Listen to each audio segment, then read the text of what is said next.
చాలా మందికి ఉన్న ఆలోచన ఏంటంటే దేవుడు నాకు ప్రవచించాడు, ఎస్ ప్రవచనం వచ్చింది, ఒక వాగ్దానం ఉంది అని చెప్పేసి ఏం ప్రయత్నం చేయకుండా అలాగే కూర్చొని ఉండి ఇక దేవుడే చేస్తాడు, దేవుడే తీసుకొస్తాడు, దేవుడే పెళ్లి చేస్తాడు, దేవుడే ఉద్యోగం ఇస్తాడు, దేవుడే కార్యం చేస్తాడని చెప్పి వాళ్ళ పక్షంగా ఏం చేయకుండా ఖాళీగా కూర్చుంటూ కాలయాపన చేస్తూ ఇక వాళ్ళంటారు, ఇక చూడండి ఆ సేవకుని చూడండి, ఆయన ప్రవచించాడు ఏం కాలేదు, ఇలా చెప్పాడు ఇలా జరుగుతుందని చెప్పేసి ఏం కాలేదు, ఏం జరగలేదు, దొంగ ప్రవక్త అని చెప్పేసి దుమ్మెత్తి పోసి ఇక నిరుత్సాహం చెంది ఇక ప్రవక్త లేరు ప్రవచనాలు అని చెప్పి నిరుత్సాహంతో వెళ్ళిపోయే వాళ్ళు చాలా మంది ఉన్నారండి.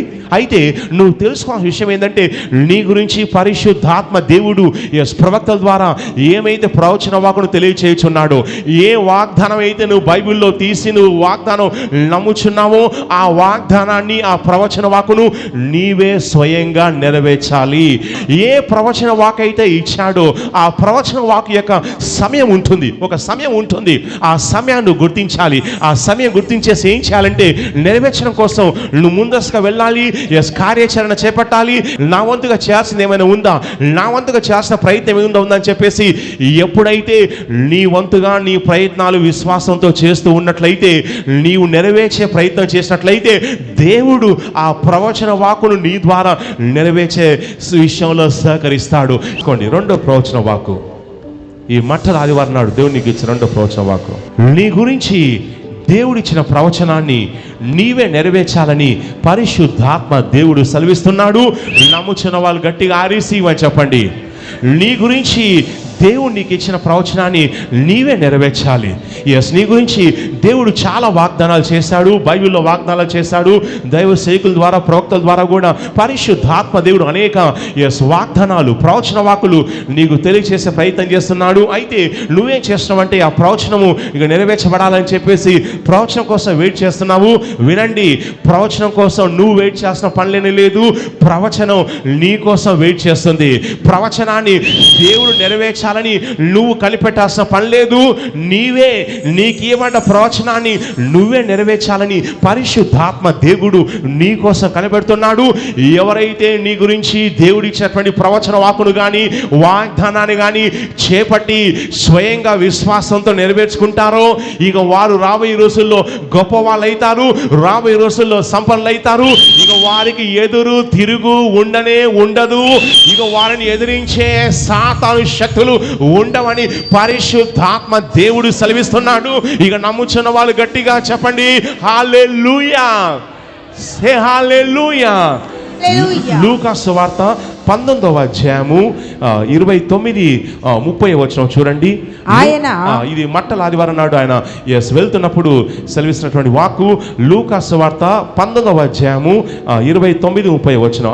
ఆయన ఒలీవల కొండ దగ్గరనున్న ఒలీవల కొండల దగ్గర ఉన్న బేత్ఫెగే బేతనియా అను గ్రామముల బేత్ఫెగే బేతనియా అనే గ్రామమునకు సమీపమునకు వచ్చినప్పుడు తన శిష్యులనిద్దరిని పిలిచి మీరు ఎదుటనున్న గ్రామమునకు వెళ్ళుడి, అందులో మీరు ప్రవేశింపగానే కట్టబడి ఉన్న ఒక గాడిద పిల్ల మీకు కనబడును.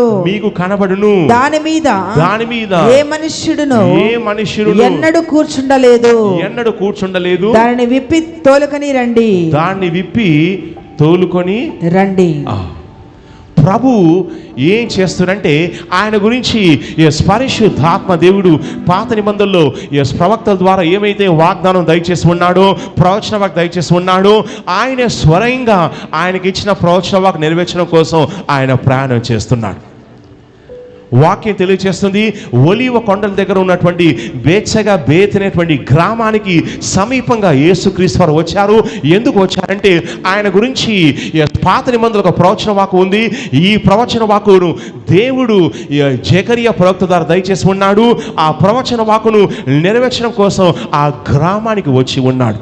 ఆ గ్రామానికి రాగానే తన శిష్యులు తన్ని పిలిచేసి అన్నాడు, మీ ఎదురుగా ఉన్నటువంటి గ్రామానికి వెళ్ళండి, అందులో ప్రవేశించగానే ఒక గాడిద పిల్ల ఉంటుంది, అది కట్టబడి ఉంది, దాని మీద ఎవరు ఎన్నడూ కూడా కూర్చోలేదు, దాన్ని విప్పి తీసుకురామని చెప్పాడు. ఎందుకు యేసయ్య అలా చెప్పాడు? కారణం ఏంటంటే యేసుక్రీస్తు వారి గురించి పాత నిబంధనలో ఒక ప్రవచన వాక్కు ఉందండి. జకరియా గ్రంథం 9వ అధ్యాయము 9వ వచనం చూడండి. జకరియా 9:9లో జకరియా ప్రవక్త ఇలా వాగ్దానం ఆయన సెలవిచ్చి ఉన్నాడు, ప్రవచించాడు. యేసుక్రీస్తు వారు ఈ లోకానికి వచ్చినప్పుడు ఏం చేస్తాడో ఆయన గురించి జకరియా భక్తుడు ప్రవక్త ఆయన ప్రవచించాడు. జకరియా 9:9 చదవండి. సియోను నివాసులారా, సియోను నివాసులారా బహుగా సంతోషించుడి, బహుగా సంతోషించుడి. యెరూషలేము నివాసులారా, యెరూషలేము నివాసులారా ఉల్లాసముగా ఉండుడి, ఉల్లాసముగా ఉండుడి. మీ రాజు, మీ రాసు నీతిపరుడును, నీతిపరుడును, రక్షణ గలవాడును, రక్షణ గలవాడును, దీనుడునై, దీనుడునై, గాడిదను, గాడిద పిల్లను ఎక్కి, గాడిద పిల్లను ఎక్కి నీ యొద్దకు వచ్చుచున్నాడు. జకరియా యేసుక్రీస్తు ప్రభువారు ఇంకా పుట్టనలేదు, ఇంకా ఆయన జన్మించలేదు. ఆయన సేవ స్టార్ట్ చేయకముందే కొన్ని వందల ఏళ్ల క్రితం, సుమారు ఒక 400 లేక 500 ఏళ్ల క్రితం జకరియా ప్రవక్త ద్వారా పరిశుద్ధాత్మ దేవుడు యేసుక్రీస్తు ప్రభు గారించినటువంటి ప్రవచన వాక్యం ఏంటంటే, ఆయన వచ్చినప్పుడు సియోను కుమారులారా మీ వద్దకు ఎలా వస్తారంటే హెలికాప్టర్ మీదనో లేకపోతే గుర్రం మీదనో లేదా బస్సు వాటి మీదనో కాదు, ఆయన గాడిద పిల్ల మీద వస్తారని జకరియా ప్రవక్త ద్వారా పరిశుద్ధాత్మ దేవుడు యేసుక్రీస్తు వారి గురించి ప్రవచించాడు.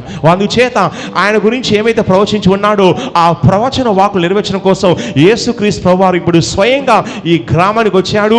ఈ గ్రామంలోకి వెళ్ళి గాడిద పిల్ల ఉంది తీసుకురండి అని చెప్పాడు. ఇక్కడ యేసు ప్రభువారు ఏం చేస్తారంటే తన గురించి తండ్రి అయినటువంటి దేవుడు ప్రవక్త ద్వారా ఏమైతే ప్రవచించి ఉన్నాడో ఆ ప్రవచన వాక్కును నెరవేర్చే ప్రయత్నం చేస్తున్నాడు. వినండి, దేవుడు నీ గురించి ఎన్నో వాగ్దానాలు ఇచ్చాడు. అయితే ఈ వాగ్దానాలన్నీ కూడా నీ జీవితంలో సొంతంగా నెరవేరవు. నువ్వు స్వయంగా నెరవేర్చడానికి ప్రయత్నం విశ్వాసంతో చేస్తే తప్ప దేవుడిచ్చిన వాగ్దానం కానీ ప్రవచనం కానీ గాల్లోనే ఉంటుంది. అలాగే ఉంటుందండి. చాలా మందికి ఉన్న ఆలోచన ఏంటంటే, దేవుడు నాకు ప్రవచించాడు, ప్రవచనం వచ్చింది, ఒక వాగ్దానం ఉంది అని చెప్పేసి ఏం ప్రయత్నం చేయకుండా అలాగే కూర్చొని ఉండి ఇక దేవుడే చేస్తాడు, దేవుడే తీసుకొస్తాడు, దేవుడే పెళ్లి చేస్తాడు, దేవుడే ఉద్యోగం ఇస్తాడు, దేవుడే కార్యం చేస్తాడని చెప్పి వాళ్ళ పక్షంగా ఏం చేయకుండా ఖాళీగా కూర్చుంటూ కాలయాపన చేస్తూ ఆ వీడియోస్ ఈ వీడియోస్ చూస్తూ టైం పాస్ చేసుకుంటూ ఏం చేయకుండా ఉంటారు. ఇక సమయం గడిచిపోతుంది, ఏమీ జరగదు, ఏమీ కాదు. ఇక వాళ్ళంటారు, ఇక చూడండి ఆ సేవకుని చూడండి, ఆయన ప్రవచించాడు ఏం కాలేదు, ఇలా చెప్పాడు ఇలా జరుగుతుందని చెప్పేసి ఏం కాలేదు, ఏం జరగలేదు, దొంగ ప్రవక్త అని చెప్పేసి దుమ్మెత్తి పోసి ఇక నిరుత్సాహం చెంది ఇక ప్రవక్త లేరు ప్రవచనాలు అని చెప్పి నిరుత్సాహంతో వెళ్ళిపోయే వాళ్ళు చాలా మంది ఉన్నారండి. అయితే నువ్వు తెలుసుకోవాల్సిన విషయం ఏంటంటే, నీ గురించి పరిశుద్ధాత్మ దేవుడు ప్రవక్తల ద్వారా ఏమైతే ప్రవచన వాక్కును తెలియచేయుచున్నాడో, ఏ వాగ్దానం అయితే నువ్వు బైబిల్లో తీసి నువ్వు వాగ్దానం నమ్ముచున్నావో ఆ వాగ్దానాన్ని ఆ ప్రవచన వాక్కును నీవే స్వయంగా నెరవేర్చాలి. నువ్వు నెరవేర్చకపోయినట్లయితే దేవుడు నెరవేర్చలేడు.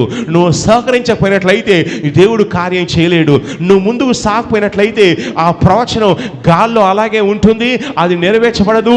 నీ సమయం వృధా అవుతుంది, నీ ఎనర్జీ వృధా అవుతుంది. అందుచేత ఏ ప్రవచన వాక్ అయితే ఇచ్చాడో ఆ ప్రవచన వాక్ యొక్క సమయం ఉంటుంది, ఒక సమయం ఉంటుంది. ఆ సమయాన్ని గుర్తించాలి. ఆ సమయం గుర్తించేసి ఏం చేయాలంటే నెరవేర్చడం కోసం నువ్వు ముందస్తుగా వెళ్ళాలి, కార్యాచరణ చేపట్టాలి.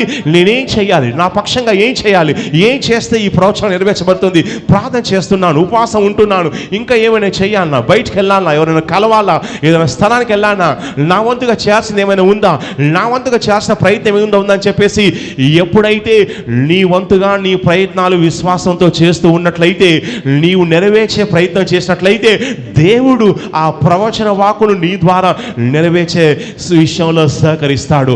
చాలా మంది స్తబ్దంగా ఉంటారు. పెళ్ళైతే చెప్తాను కానీ ఏమి చెయ్యరు, పిల్లలు పుడతారని ప్రవచిస్తాము ఏమి చెయ్యరు, మీరు ఇల్లు కొనుక్కుంటారని ప్రవచిస్తాము కానీ వారు ఏ ప్రయత్నం చేయరు. మీకు స్వస్థ కలుగుతాం ప్రవచిస్తాను కానీ వారు ఏ ప్రయత్నం చేయరు. వినండి, యేసు ప్రభు వారు ఏం చేశారంటే, ఈ జకరియా ఏమైతే ప్రవచనం ఇచ్చాడో ఆ ప్రవచన వాక్కును నెరవేర్చడానికి స్వయంగా ఆ గ్రామానికి వెళ్ళాడు. ఎందుకంటే ఏ గాడిద పిల్ల గురించి అయితే జకరియా ప్రవచించి ఉన్నాడో ఆ గాడిద పిల్ల ఈ బేతనియాకు సమీపంగా ఉన్నటువంటి గ్రామంలో ఆ గాడిద పిల్ల ఉంది. వింటున్నారండి? యేసయ్య స్వయంగా ఏ గాడిద పిల్ల అయితే ఎక్కడైతే ఉందో ఆ స్థలానికి ఆయన వెళ్ళాడు. వెళ్ళి దాన్ని తెచ్చుకున్నాడు, దాని మీద కూర్చున్నాడు. ఇక జకరియా ఏమైతే ప్రవచించి ఉన్నాడో ఆ ప్రవచన వాక్కును నెరవేర్చాడు. వినండి, మీ జీవితంలో పరిశుద్ధాత్మ దేవుడు అనేకమైన వాగ్దానాలు, ప్రవచన వాక్కులు మీకు దయచేస్తున్నాడు. కానీ మీరంతా కూడా మౌనంగా ఉంటూ, స్తబ్దంగా ఉంటూ, ఏమీ చేయకుండా దేవుడా నువ్వే నెరవేర్చు, దేవుడా నువ్వే చెయ్యి, దేవుడా నువ్వే చేయని చెప్పేసి కేవలం ప్రార్థన చేస్తూ కాలయాపన చేసే భక్తులు చాలా మంది ఉన్నారు. దేవుడు నీకు ఇల్లు కొనుక్కుంటారని ప్రవచన వాక్కు ఇచ్చానా? అయితే బయటికి వెళ్ళు, ఈ గూగుల్లో సెర్చ్ చేయి. బయటికి వెళ్ళి ఎక్కడ ఇల్లుంది, ఎక్కడ ఇల్లుందని సెర్చ్ చేయండి, అధ్యయనం చేయండి. 1 మాసం పడవచ్చు, 2 మాసాలు, 1 నెల కావచ్చు, 6 మాసాలు కావచ్చు. నువ్వు అలా విశ్వాసంతో ప్రయత్నం చేస్తున్నప్పుడు నీ గురించి పరిశుద్ధాత్మ దేవుడు ఏమైతే ప్రవచన వాక్కు ఇచ్చాడో అది నెరవేరుస్తాడు. నీకు పెళ్ళైతుందని ప్రవచనం వచ్చిందా? అయితే ఇంట్లోనే ఖాళీగా కూర్చొని ఇక పిల్ల ఇంటికి వచ్చేస్తుంది, వచ్చేసి ఐ లవ్ యూ అని చెప్పి సీటు నోట్లో పెట్టి సెల్ఫీ ఫోటో తీసి ఇక దండేస్తుంది అనుకోవద్దు. ఇక పెళ్ళి అవుతుందనే ప్రవచన వాక్కు వచ్చినట్లయితే ఇక నీ సర్కిల్లో ఎంతమంది పాస్టర్స్ ఉంటారో, ఎంతమంది మ్యారేజ్ బ్యూరోస్ ఉంటాయో వాడికి మీ ప్రొఫైల్ ఇచ్చేసి వారికి చెప్పండి, రోజు వారానికి 4-5 మ్యాచెస్ చూస్తూ ప్రయత్నం చేస్తున్నట్లయితే నీ ప్రవచన వాక్కు నీ ద్వారా నెరవేర్చబడుతుంది. నీకు స్వస్థ వస్తుందనే ప్రవచన వాక్కు ఉందా? ఇంట్లో ఖాళీగా కూర్చొని ఇక టీవీలో సీరియల్ చూసుకొని ఉండకుండా లేచి అనాయింటింగ్ ఆయిల్ తీసుకొని రాసుకొని బయటికి నడుస్తూ వెళ్ళండి, పరిగెత్తండి, జిమ్లో ఎక్సర్సైజ్ చేయండి, డైట్ మార్చండి. ఏదో ఒక ప్రయాసం, ఏదో ఒక ప్రయత్నం చేస్తూ విశ్వాసంతో చేస్తున్నట్లయితే దేవుడు నీకు ఇచ్చేటువంటి ప్రవచన వాక్కు నెరవేర్చబడుతుంది. ఖాళీగా కూర్చుంటూ ఈ నొప్పి ఇలాగే ఉంది, ఈ రోగం ఇలాగే ఉందని కార్యాపణ చేసే వాళ్ళు చాలా మంది ఉన్నారు. నీకు ఇవ్వబడ్డ ప్రవచనాన్ని నువ్వే నెరవేర్చాలి. నీకు ఇచ్చిన ఆశీర్వాదాన్ని నువ్వే సొంతం చేసుకోవాలి. యేసయ్య వద్దకు గాడిద పిల్ల రాలేదు, గాడిద పిల్ల వద్దకు యేసయ్య వెళ్ళాల్సి వచ్చింది. ఎందుకంటే ఆయన ప్రవచన వాక్కు ఒక గాడిద పిల్లతోటి నిమిత్తం చేయబడి ఉంది. అందుచేత గాడిద అంటే అది వచ్చే పొజిషన్ లేదు, దాన్ని కట్టేశారు. అందుచేత ఆ గ్రామానికి సమీపంగా యేసు ప్రభువారి స్వయంగా వెళ్ళి దాన్ని తెప్పించుకొని దాని మీద కూర్చొని ఇక చూడు జకరియా ప్రవక్త, నువ్వు ఏమైతే ప్రవచనం ఇచ్చావో ఇక నేను ఈరోజు నెరవేరుస్తున్నానని ఆయన నెరవేర్చాడు.